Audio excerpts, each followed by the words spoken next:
Hello Year 12, this is a video for just a brief summary of the plot of Trojan Women. I'm just making this video as a resource that you can use if you ever want to just sort of refresh your memory on the plot of the play. I've got this PowerPoint which I'm going to run through and talk about, and I'll also upload the PowerPoint, including a link to a YouTube video with this explanation onto YouTube. So let's get into it. Trojan Women plot summary.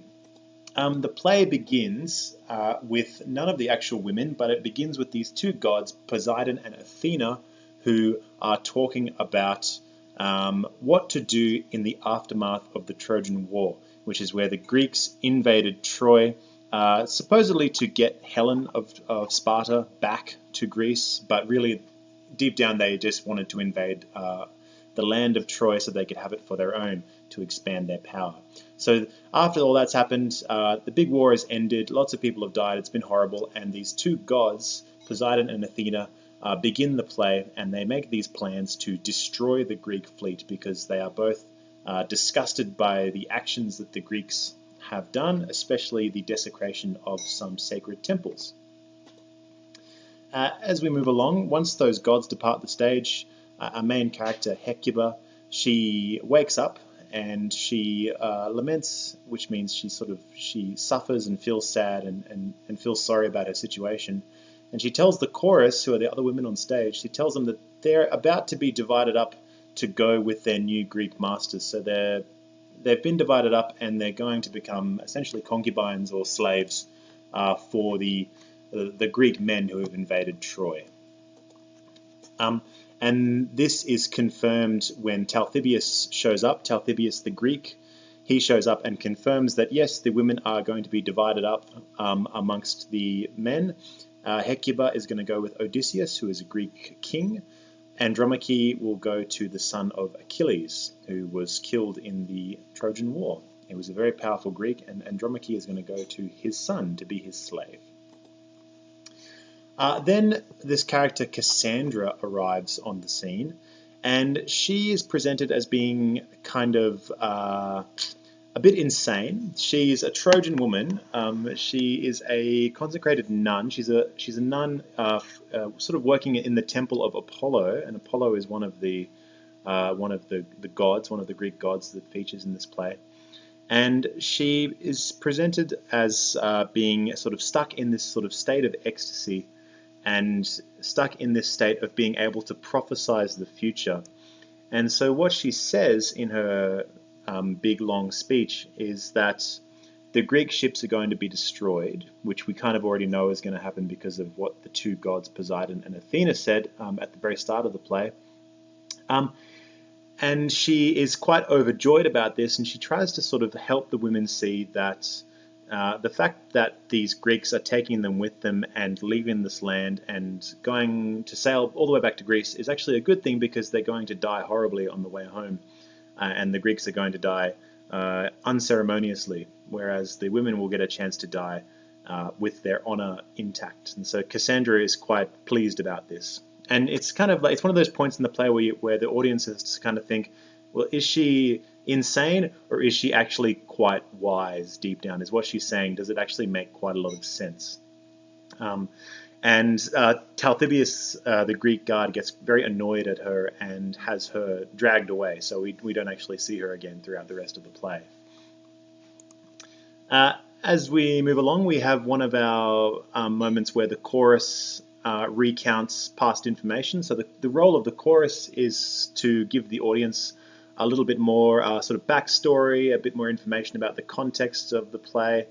And in this particular moment, from pages 195 to 197, Hecuba and the chorus, they lament over how Troy was invaded. So they recount the night that Troy was invaded, when the wooden horse full of Greek soldiers revealed itself for what it truly was, and when Troy was initially destroyed. Following that, we have Andromache and Astyanax arrive. So Astyanax is, of course, the young child of Andromache and Hector. And Hector was killed in battle against Achilles during the Trojan War. Hector was one of the princes of Troy. He was a very high up man, and now he is dead, but his son is still alive at this point. And Andromache spends a lot of time lamenting over Hector's death and saying what a good guy he was. And she also tells Hecuba that this other character, Polyxena, who is one of Hecuba's daughters, is in fact dead. So Hecuba has just been given bad news after bad news after bad news. And what happens after this gets even worse. So Talthybius, the Greek soldier, he returns to the scene, and he says to Hecuba and Andromache and the rest of the women, hey, I need to take Astyanax away because he's the son of a prince of Troy, and if we let him grow up, he might lead an uprising against the Greeks, and that's too dangerous for us, so we're going to drag him away and we're going to have him killed. And so obviously the women respond to this with great sorrow and great anger and great terror, but they're ultimately unsuccessful, and Astyanax is dragged away, and so is his mother Andromache. And following that scene, which is a pretty brutal scene, the chorus once again sort of steps in to give us, audience, a little bit of breathing space. And in this particular scene, it's a very unique one because they talk about how Troy the city has been destroyed, but they also make mention of Troy's history, in which it was invaded and destroyed once before the events of this play. And so this particular scene, this passage, which we analysed in class in quite a lot of depth, really speaks to the kind of futile and repetitive nature of warfare that Euripides is trying to convey with this play, by suggesting that the city was destroyed not once but twice, and it's all as horrible as it is even the second time round. It really gives an insight into the audience about how awful this act of invasion and this act of warfare is. And it's what makes the play very much an anti-war play rather than a strict tragedy. And so after the chorus do their thing, we finally get to meet the characters Helen and Menelaus. Now, Helen is the woman who is arguably the cause of the entire Trojan War. So she was originally a Greek, and she ran away with a man called Paris, who was another prince of Troy. He was Hector's brother. And they both sort of fell in love with each other very instantly. And Paris said to her, come with me back to Troy. I'm going to steal you from your husband, Menelaus, a Greek general. I'm going to steal you away from him, and we're going to live together in Troy. And of course, Menelaus was very, very unhappy about that. And that's what caused him to lead, with his brother Agamemnon, to lead the armies of Greece, the armies of Sparta, into Troy to invade and destroy the entire city.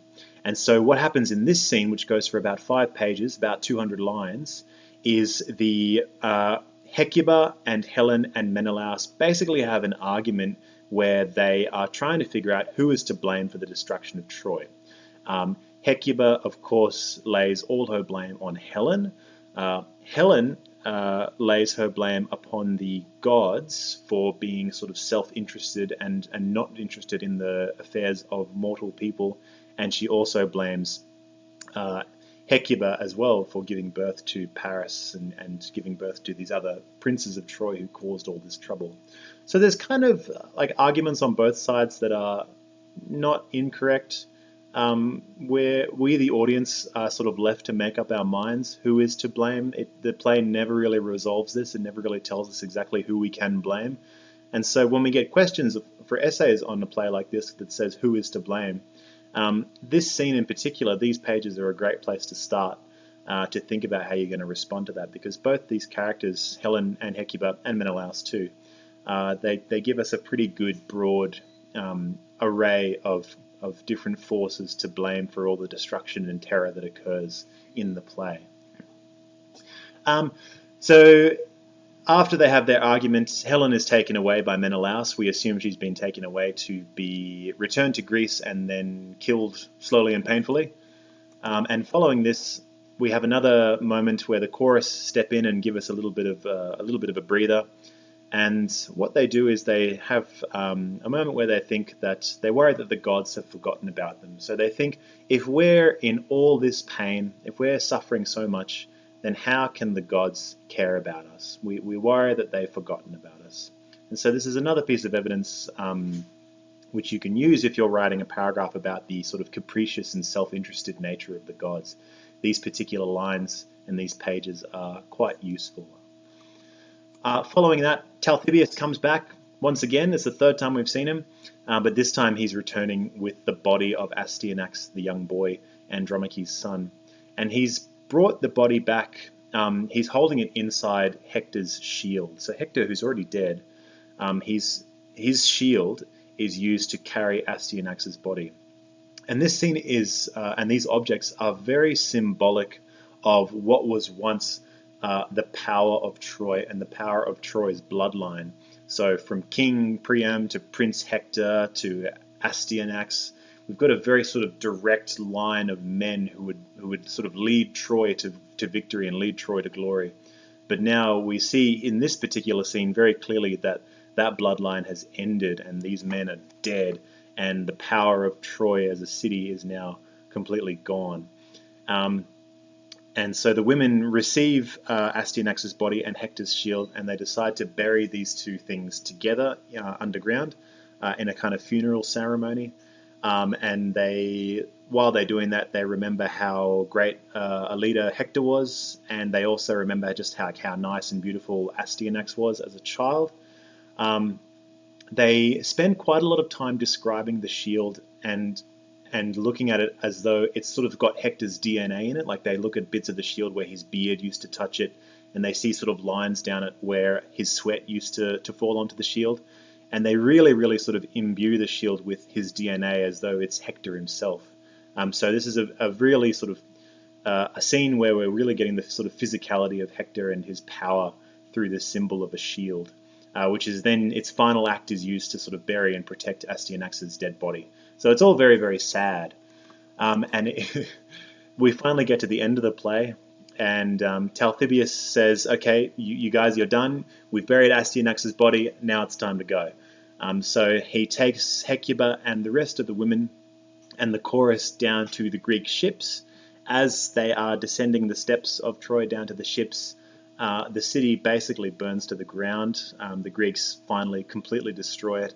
And there's a couple of moments where they feel like rumbling underneath their feet, like there's an earthquake. In some editions, they can see a very big black cloud forming over the sky. And in our edition of Women of Troy, there is a moment at the end where when there's all this crashing and burning and the city falling to bits, there's also this kind of fanfare of trumpets that seems to come from nowhere in particular, which we can kind of interpret in many different ways. It's almost as if, as the city is finally destroyed, it's almost a cause for celebration for maybe the gods, perhaps the audience. As we watch the play and we think, oh, thank God that's over.